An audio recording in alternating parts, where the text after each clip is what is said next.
कहानी कुर्सी की देख रहे हैं आप। बात करते हैं राजस्थान के चुनाव की। राजस्थान के चुनाव में भारतीय जनता पार्टी ने अपने कई उम्मीदवार डिक्लेयर कर दिए, लेकिन कांग्रेस पार्टी की पहली लिस्ट भी अभी जारी नहीं हो पाई। छत्तीसगढ़ को लेकर के, मध्य प्रदेश को लेकर के कांग्रेस पार्टी ने कल अपनी सूची जारी कर दी। राजस्थान में आखिर पेच कहां फंसा हुआ है, आज हम इस पर बात करेंगे। साथ ही ये भी समझने की कोशिश करेंगे कि चुनाव में इस वक्त अशोक गहलोत और भारतीय जनता पार्टी ये कहां खड़े हुए दिखाई दे रहे हैं। अशोक गहलोत, जो हमको लग रहा है कि पिछले अपनी सरकार के आखिरी महीनों के अंदर कुछ सुपर एक्टिव हुए, योजनाएं जो हैं, नई नई योजनाएं, लोगों तक सीधा पैसा पहुंचाना, महंगाई से राहत दिलाना, ये तमाम जो उन्होंने क्रम शुरू किया है, इसका क्या कोई असर जनता के मन पर पड़ता हुआ दिखाई दे रहा है और क्या वो चुनाव बना पाए अपना? सीधी सीधी अगर बात करें तो, क्योंकि राजस्थान तो हर 5 साल में सरकार पलटती ही है। दूसरा, भारतीय जनता पार्टी क्या राजस्थान में कुछ कैजुअल नजर आ रही है आपको, अगर मैं शब्द इस्तेमाल कर सकूं तो? बीजेपी ने अपने कुछ सांसदों को वहां भी उतारा है, कुछ नाराजगी भी हुई थी, वो हर टिकट बंटवारे के वक्त होती है, उसमें भी चलिए कोई बहुत बड़ी बात नहीं है। लेकिन बीजेपी, पहले बीजेपी की बात कर लेते हैं, क्योंकि कांग्रेस पार्टी अभी टिकट नहीं जारी कर पा रही है, तो उस पर कोई एक रिएक्शन भी है हमारे पास, वो मैं आपको दिखाऊंगा, फिर उस पर बात करेंगे। भारतीय जनता पार्टी क्या आपको पूरी तरीके से एक्टिव नजर आई राजस्थान में? नहीं, मुझे लगता है कि राजस्थान में एक्टिव तो भारतीय जनता पार्टी हमेशा रही, लेकिन उसका जो सबसे बड़ा संकट है कि उसका सबसे एक्टिव चेहरा वो इनएक्टिव हो गया। मैं वसुंधरा राजे सिंधिया की बात कर रहा हूं। लेकिन अभी एक चीज बहुत स्पष्ट है कि वसुंधरा राजे सिंधिया की भूमिका क्या होगी, ये पार्टी ने तय कर दी है, और उनकी भूमिका मुख्यमंत्री पद के दावेदार के तौर पर नहीं है, नंबर 1। नंबर 2 ये कि भारतीय जनता पार्टी को अब ये पता है कि उसका जो वहां का रिवाज है, जो वहां की जनता जैसे देखती है, उसमें वो आगे है। अशोक गहलोत की सरकार जो 4 साढ़े 4 साल चली, उसकी वजह से वो आगे है। जो कांग्रेस पार्टी के भीतर गुटबाजी चली, जिसमें सचिन पायलट और अशोक गहलोत के लोग आपस में एक दूसरे से जिले जिले तक, ब्लॉक ब्लॉक तक लड़े, उसमें वो आगे है। अब उसका संकट क्या है? उसका संकट यह है कि हर सीट पर वो एक अच्छा प्रत्याशी खोज कर दे। भारतीय जनता पार्टी ने उसमें भी बढ़त बना ली। मेरा यह मानना है कि जो अभी की स्थिति है, चाहे आप उसमें अमित शाह के दौरे देख लें, जेपी नड्डा के दौरे देख लें, जो बड़े नेता हैं उनकी अपनी कॉन्स्टिट्यूंसी से चुनाव लड़ाने की बात हो, भारतीय जनता पार्टी ने अर्ली मूवर एडवांटेज वहां हासिल कर लिया है। कांग्रेस अभी भी टिकट नहीं दे पा रही है, पिछड़ती हुई दिख रही है। देखिए, जहां तक वसुंधरा राजे जी का सवाल है, पहले तो चर्चा होती थी कि वो नाराज हो जाएंगी तो क्या होगा, कहीं कोई ओपन विद्रोह ना हो जाए, रिवोल्ट ना हो जाए। अब वो कुछ कह नहीं रही हैं तो लोग इसके भी मायने निकाल रहे हैं कि वसुंधरा जी चुप क्यों हैं, जबकि उनके बाकी साथी जिनको टिकट नहीं मिला वो बड़े नाराज हो गए। विजय जी, वसुंधरा जी क्यों चुप रही है, इसका जवाब तो उनको खुद मिल गया होगा। क्योंकि मैं भारतीय जनता पार्टी को जितना समझता हूँ, उसमें जैसे वो उनका नारा भी होता है कि वो राष्ट्र प्रथम, फिर पार्टी, फिर स्वयं, तो राष्ट्र की बात अभी वहाँ नहीं हो रही, पार्टी की बात हो रही है। तो पार्टी वहाँ प्रथम है। लीडर कितना भी बड़ा हो ना, वो नंबर 2 पर चला जाता है। ये वसुंधरा जी को पहले समझ में आती होगी, अब ज़्यादा समझ में आ गई होगी बात, तो इसलिए वो शायद चुप है, क्योंकि वहाँ पार्टी के साथ रहता है कार्यकर्ता मोटे तौर पर। और राजस्थान, गुजरात और मध्य प्रदेश के बाद सबसे बड़ा गढ़ है भारतीय जनता पार्टी का, एक मजबूत गढ़ है। तो वहाँ पर कार्यकर्ताओं की बड़ी तादाद है, लीडर्स हैं, लगातार वो काम कर रहे हैं। टिकट जो उन्होंने दिए, 41 टिकट दिए, उसमें से 11 टिकट वो हैं जो बीजेपी की डी कैटेगरी की सीट्स हैं, मतलब जिसे वो हारने के लिए मानती हैं। 19 सीटें हैं, वो 19 में से 11 को टिकट दे दिए। तो मतलब वो ये रिस्क लिया कि भाई इन पर पहले तैयारी करो, बाकी सारी सीटों पर काम किया। 7 एमपीज़ को उतारा, जिसमें एक राज्यसभा से भी हैं, किरोड़ी लाल मीणा भी हैं। दिया कुमारी को नए फेस को राज्य वहाँ पर ले आए हैं वसुंधरा जी की जगह, ऐसा लोग मान रहे हैं, क्योंकि वो भी राज परिवार से हैं, राजपूत हैं, ये सारा है, महिला हैं, लोकप्रिय। दिया कुमारी ने अभी, वैसे आपको मैं बताऊं कि 2013 में किरोड़ी लाल मीणा जी को हराया था, जो अभी सांसद है राज्यसभा में, उनको सवाई माधोपुर सीट पर उनको विधायक बनाया था। वो विधायक बनी थी, विधानसभा का चुनाव लड़ी थी, तो वो उस तरह। लेकिन पार्टी में ये लगातार कोशिश हो रही है कि किस तरह से ये बात की जाए। हालांकि पार्टी को इस समय बहुत ज़्यादा कैंडिडेट्स को लेकर प्रेशर है। जैसे मैं बताऊं, जयपुर सबसे बड़ा गढ़ है राजस्थान में बीजेपी का, वहाँ पर कोई सीट्स पर अभी तक फैसला नहीं हुआ। जयपुर की जो 8 सीट है जयपुर शहर की, उसमें मुझे जो जानकारी मिली है 6 सीटों पर वो टिकट बदलने वाली है। अच्छा। तो ये बड़ा काम, जैसे एक बड़ा काम किया नरपत सिंह राजवी, जो भैरव सिंह जी शेखावत के दामाद थे, उनकी सीट को बदल दिया है, वहाँ पर ही दिया को टिकट दिया। उसको ही लेकर बहुत एक्सरसाइज हुई, अरुण सिंह जी वहाँ पर मिलने गए, पार्टी के कई लोगों ने फ़ोन किया। अब तो खैर नरपत जी पार्टी के लिए काम करने को तैयार है। तो इस तरह का प्रेशर भी वहाँ पर बन रहा है। और वो वाला क्राइसिस नहीं है वसुंधरा जी वाला कि वसुंधरा जी नहीं है तो लीडर की झगड़ा वहाँ पर चल रहा हो। ये अभी वहां नहीं है, वहां पूरी पार्टी चुनाव लड़ रही है।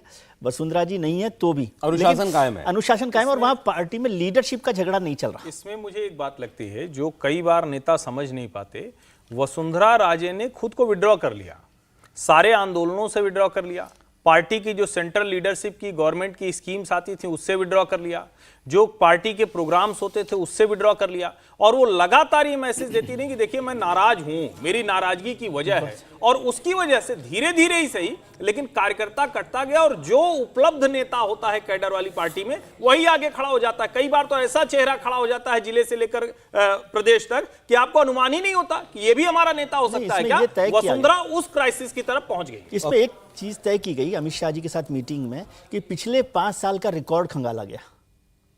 ऐसा कम होता है, लेकिन अमित शाह के साथ बैठक में कि भाई पिछले 5 साल में किस किस लीडर ने पार्टी के लिए क्या काम किया, क्या आंदोलन किया, क्या जेल गए, क्या सरकार का विरोध किया, और ये सारी बातों को लेकर लगातार कोशिश वहां पर होती रही।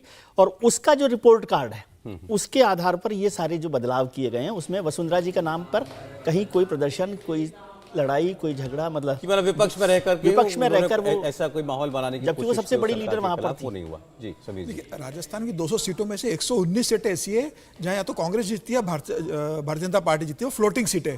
60 सीटें भारतीय जनता पार्टी की फिक्स है, जो भारतीय जनता पार्टी जीतती है हर 3 चुनाव से। 21 सीटें कांग्रेस की फिक्स है, जो जीतना ही जीतना है।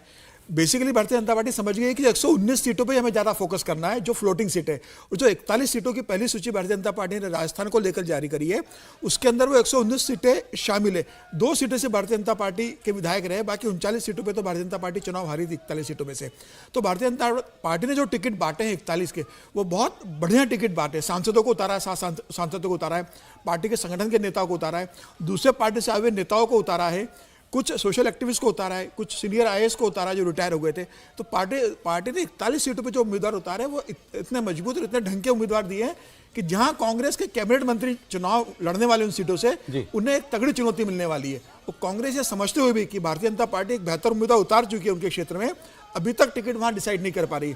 हालांकि जहां से जो कैबिनेट मिनिस्टर उसको टिकट कांग्रेस देगी ये तय है, लेकिन कांग्रेस फिर भी घोषित नहीं कर पा रही वहां से। तो मुझे लगा कि राजस्थान को लेकर भारतीय जनता पार्टी का डिसीजन बहुत अच्छे हो रहे हैं। प्रधानमंत्री मोदी खुद 12 बार अभी तक होके आ चुके हैं राजस्थान के अंदर, अमित शाह 5 बार हो गए, नड्डा जी तो आज खुद उदयपुर में है, जोधपुर में आज संगठन की बैठक कर रहे हैं, आज वहां पर गए हुए। संगठन लगातार एक्टिव है। तो मुझे लग रहा है कि भारतीय जनता पार्टी बहुत एक्टिवली वहां जमीन स्तर पर लगातार काम कर रहा है। कांग्रेस इस मामले में पिछड़ता नजर आ रहा है ना, सीटों के मामले में भी। नेता तंज कर रहे हैं कि हम तो इंतजार कर रहे हैं, पता तो लगे कि चुनाव लड़ना किसके सामने है। कांग्रेस जारी नहीं कर रही नाम। देखिए मतलब एक नारा चला था ना पिछले लोकसभा चुनाव में, तो पता नहीं फिर वो लोकसभा चुनाव में ही लगेगा या अभी बीच में भी लग जाएगा कि जो मोदी तुझसे बैर नहीं, वसुंधरा तेरी खैर नहीं। यहाँ क्या है कि वहाँ सबकी खैर नहीं है। अशोक गहलोत कह रहे हैं सचिन पायलट की खैर नहीं है, सचिन पायलट कह रहे हैं अशोक गहलोत की खैर नहीं, और तो और वो मजाक में ये भी एक दूसरे को कह रहे हैं कि आला कमान की भी खैर नहीं। तो कहीं तो कुछ खैर होनी चाहिए ना। भारतीय जनता पार्टी के पास उसका मजबूत शीर्ष नेतृत्व है, भारतीय जनता पार्टी के पास उसका कार्यकर्ता है जो आपस में लड़ने की स्थिति में नहीं, उसको पता है कि अगर लड़ेगा तो निपट जाएगा। कांग्रेस को क्या लगता है कि उसके जितने कार्यकर्ता हैं, और मुझे तो बड़ा विचित्र लगता है कि उनके जो कमिश्नरीज पे जो कार्यकर्ता होते हैं वो बाकायदा पोस्टर लगा के एक दूसरे से लड़ रहे हैं। तो जो टिकट का ऐलान नहीं हो रहा है, क्योंकि जो सूची गहलोत साहब ने भेजी है और जो सूची पायलट जी ने भेजी है वो दोनों नहीं चल पा रही है। और जो पर्यवेक्षक हैं उनको भी नहीं पता है कि जिस अशोक गहलोत ने सोनिया गांधी को और मल्लिकार्जुन खड़गे को चुनौती दे दी हो, पता नहीं कल को ताकतवर हो जाए तो हमारे लिए भी दिक्कत हो। बहुत ज्यादा टोंक के बाहर नहीं निकल रहे सचिन पायलट को, प्रदेश का दौरा करना है, वो टोंक से बाहर नहीं निकल रहे। चलिए ठीक है, हम अगली खबर पर बढ़े उससे पहले जरा सा, क्योंकि जनता आपसे जानना चाहती है यही, मध्य प्रदेश में बीजेपी आगे दिखती है, राजस्थान में भी क्लियर है? बिल्कुल, राजस्थान में तो 2/3 बहुमत से भारतीय जनता पार्टी सरकार बनाएगी। एमपी में आगे और मध्य प्रदेश में भी कंफर्टेबली आगे, राजस्थान में बहुत आगे। आप ये कह रहे हैं विजय जी? मैं राजस्थान में एक लाइन कांग्रेस को लेकर कह दूं कि वहां पर मल्लिकार्जुन खड़गे साहब की तरफ से और जो अशोक गहलोत जी ने अपनी टीम बनाई थी इलेक्शन लड़ने के लिए, उन दोनों ने कहा है कि कम से कम 70 एमएलए के टिकट काटने पड़ेंगे। ठीक है। तो इसलिए बहुत मुश्किल हो रहा है 70 सिटिंग एमएलए के टिकट काटना। अशोक जी ने जो अभी मुझे जानकारी मिली कि उन्होंने कहा कि 40 से 45 लोगों के टिकट काटेंगे, ये हिस्सा है। यदि आप इसकी बात कर रहे हैं तो मध्य प्रदेश पर तो आप ज़्यादा बोल सकते हैं, लेकिन राजस्थान में भारतीय जनता पार्टी बहुमत बनाकर सरकार में आएगी, ऐसा मुझे लगता है। और कंफर्टेबल आज की तारीख में। त्रिपाठी जी, मुझे लगता है कि दोनों जगह भारतीय जनता पार्टी बेहतर स्थिति में है, और जो सबसे बड़ी चीज होती है कि क्या कांग्रेस पार्टी उस गैप को कवर करने की कोशिश कर रही है। मुझे वो सदिच्छा, वो उत्साह दिखता नहीं है, सबसे बड़ी मुश्किल ये है। चलिए अब दूसरी खबर पर पढ़ते हैं। तृणमूल कांग्रेस की सांसद हैं, लोकसभा की सांसद महुआ मोइत्रा। महुआ मोइत्रा को लेकर बीजेपी के सांसद निशिकांत दुबे ने एक बड़ा सनसनीखेज आरोप लगाया। उन्होंने कहा कि महुआ मोइत्रा ने संसद में एक उद्योगपति के बिहाफ पर सवाल पूछने के लिए पैसे लिए। ये आरोप वो लगा रहा है। आपको याद होगा 2005 में ये स्कैंडल हो चुका है हमारे देश के अंदर। इसको कैश फॉर क्वेरी नाम दिया गया था। यानी पार्लियामेंट के अंदर जो हमारे सांसद हैं वो सवाल पूछते हैं, अपने कॉन्स्टिट्यूएंसी को लेकर के जनता के सवाल उठाते हैं, कभी सरकार से कोई स्पष्टीकरण मांगते हैं, सरकार को घेरने की कोशिश करते हैं विपक्ष के सांसद। लेकिन यहां आरोप लग रहा है कि उन्होंने जो सवाल पूछे वो सिर्फ और सिर्फ एक औद्योगिक घराने को लेकर के, उसके इंटरेस्ट को लेकर के सवाल पूछे गए। अडानी निशाने पर था, और ये भी अब बात सामने आ रही है कि अडानी समूह और ये जो उद्योगपति हैं, इनके कुछ इंटरेस्ट क्लैश होते हैं, और इसको लेकर महुआ मोइत्रा से सवाल पूछवाया गया। बल्कि आरोप तो यहां तक लगाया गया है निशिकांत दुबे के द्वारा कि महुआ मोइत्रा ने अपने लोकसभा अकाउंट का एक्सेस जो है वो इस उद्योगपति को दे दिया था, हीरानंदानी इनको दे दिया था। चूंकि अब तो सार्वजनिक है ये सारी चिट्ठी लिखी है उन्होंने लोकसभा स्पीकर को कि हीरानंदानी को उन्होंने लोकसभा अकाउंट का एक्सेस दे दिया। महुआ मोइत्रा की जगह हीरानंदानी समूह से कोई या वो खुद जो है वो सवाल पोस्ट किया करते थे लोकसभा की वेबसाइट पर, जो सांसद के द्वारा पूछे जाने होते हैं। आरोप बढ़े हैं, और इसके बदले में उनको क्या मिला आप ये जानना चाहते होंगे। आरोप ये लगाया गया कि 2 करोड़ रुपए दिए गए, ये इल्जाम है। कहीं ये कहा गया कि चुनाव लड़ने के लिए 75 लाख रुपए दिया गया, कोई महंगा फोन दिया गया। तो ये बातें सारी महुआ मोइत्रा के बारे में कही जा रही हैं इस वक्त। बीजेपी के सांसद प्रहलाद पटेल, केंद्रीय मंत्री प्रहलाद पटेल, उन्होंने भी इस पूरी कंट्रोवर्सी पर रिएक्ट किया है। देखते हैं। अपनी जनता की बात करें, हम किसी के मोहरे ना बने, ये बात सरदार पटेल जी कहते थे। इसलिए भारतीय जनता पार्टी भी सदैव अपने प्रशिक्षणों में इन बातों को हमेशा आगाह करती रही है कि संसद के भीतर एक संसद सदस्य का रोल क्या होगा। ये वास्तव में आकलन का विषय है, और इस पर आकलन होना चाहिए। सीधे महुआ मोइत्रा को सस्पेंड करने की मांग की है निशिकांत दुबे ने। मुझे लगता है कि अगर सांसदों की जो विश्वसनीयता है उसको बचाए रखना है, तो अब उसको निलंबित करेंगे, कितने समय के लिए करेंगे, जांच पूरी होने तक करेंगे, लेकिन ये करना चाहिए। और पहले कैश फॉर क्वेरी में यही सवाल, पैसे लेकर सवाल पूछने में सांसदों का निलंबन हो चुका है। देखिए, इसमें 2-3 बड़ी महत्वपूर्ण सदस्यता चली गई थी, सदस्यता 11 एमपीज थे जिनकी तो मेंबरशिप। मुझे लगता है कि इसमें जो एक बात ये कही जा रही है कि पासवर्ड दे दिया तब तो ये अपराध है, तब तो जेल होनी चाहिए, अगर ये सच है तो। लेकिन जो दूसरे मसले भी हैं, उसके बाद जनप्रतिनिधि होने की सारी अर्हता समाप्त हो जाती है।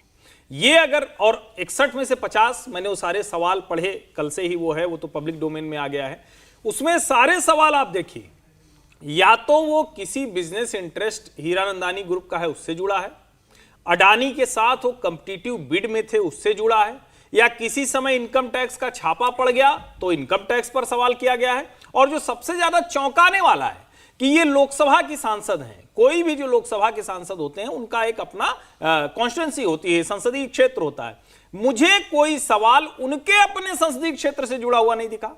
अब कोई भी सांसद अपने संसदीय क्षेत्र के एक भी सवाल न पूछे, या हो सकता है कि 1-2 पूछे भी हो, बहुतायत नहीं है, और 61 में से 50 सवाल वो सीधे सीधे बिजनेस इंटरेस्ट को लेकर है, और सदन के बाहर भी वही वाली कैंपेन आप अडानी के खिलाफ चला रहे हैं, तो फिर तो कुछ न कुछ मसला जिसको कहें कि गंभीर हो जाता है। और मुझे लगता है कि लोकसभा अध्यक्ष की जिम्मेदारी बनती है लोकतंत्र में, सदन में, जनप्रतिनिधियों में लोगों का भरोसा बना रहे। इसलिए निलंबन करिए, जांच कराइए, सही निकले तो उसके आधार पर कार्रवाई कीजिए, और गलत निकले आरोप तो उनका निलंबन वापस लिया जाना चाहिए, जो आरोप लगाए उसके ऊपर। महुआ मोइत्रा ने इस पर कोई सफाई नहीं दी है। सोशल मीडिया पर जो उन्होंने बातें कही हैं वो एक किस्म से कि भाई ये बड़ी हल्के आरोप हैं, इसमें कोई दम नहीं है। या निशिकांत दुबे को फेक डिग्री वाला कह देना, या उन्होंने ये कहा कि पहले अडानी की जांच करो फिर मेरी जांच कर लेना, मुझे दिक्कत नहीं है।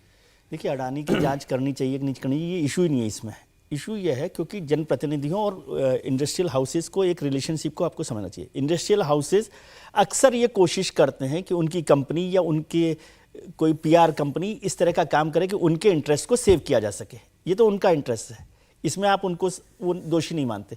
लेकिन जो हमारे पब्लिक रिप्रेजेंटेटिव्स है, पीपल्स रिप्रेजेंटेटिव्स हैं, लोकसभा के प्रतिनिधि हैं, उनको ये जिम्मेदारी केवल जनता के सवाल उठाने के लिए दी जाती है कि जनता की जो परेशानी है या सरकार के जो नीतिगत फैसले हैं उन पर वो सवाल खड़े करें और उसका फायदा उठाएं।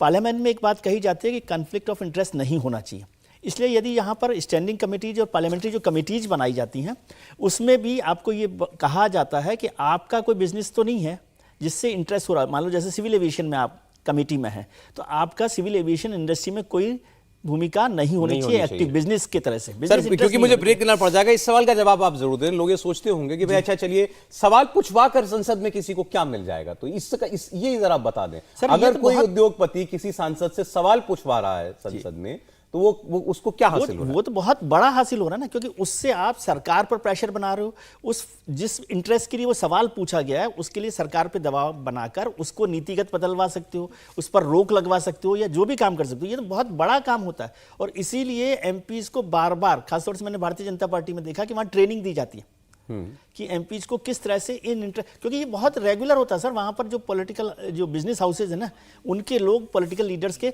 वीक जो पॉइंट्स होते हैं ना, जैसे कमजोर कड़ी कहते हैं, उनको पकड़ते रहते हैं और ये बड़ा काम हुआ। इसलिए 2005 में 11 एमपीज का मामला हुआ कैश फॉर क्वेरीज का, और मुझे ध्यान है अडवाणी जी उस समय होते थे। अडवाणी जी ने जब ये खबर आई उसके तुरंत बाद मतलब मिनट भर में पार्टी ऑफिस में प्रेस कॉन्फ्रेंस करके कहा कि जो पार्टी के बीजेपी के भी एमपी थे उनको तुरंत वहां से पार्टी से निकाल दिया गया। हालांकि बाद में तो वो मेंबरशिप से भी चले गए। तो ये गंभीर मसला है और लोकसभा के प्रतिनिधि ये करेंगे तो वो तो कोई भरोसा ही नहीं रहेगा। मुझे लग रहा है मुश्किल में प्रिविलेज कमेटी का मामला अगर लिखा गया है तो निश्चित रूप से लोकसभा स्पीकर ओम बिरला इस पर कमेटी बनाएंगे, जांच होगी और अगर उन्हें एसेस दिया है अपने अकाउंट का तो ये जांच में साफ हो जाएगा। फिलहाल मुझे लग रहा है मोइना मोहत्रा के लिए बुरा समय है, जरूर उनके ऊपर कार्रवाई होगी। बहुत संवेदनशील मामला है, इस पर कार्रवाई होना भी चाहिए। इंडिया टीवी हर वक्त हर जगह डाउनलोड करने के लिए सर्च करें India TV news Google play store या ऐप स्टोर पर।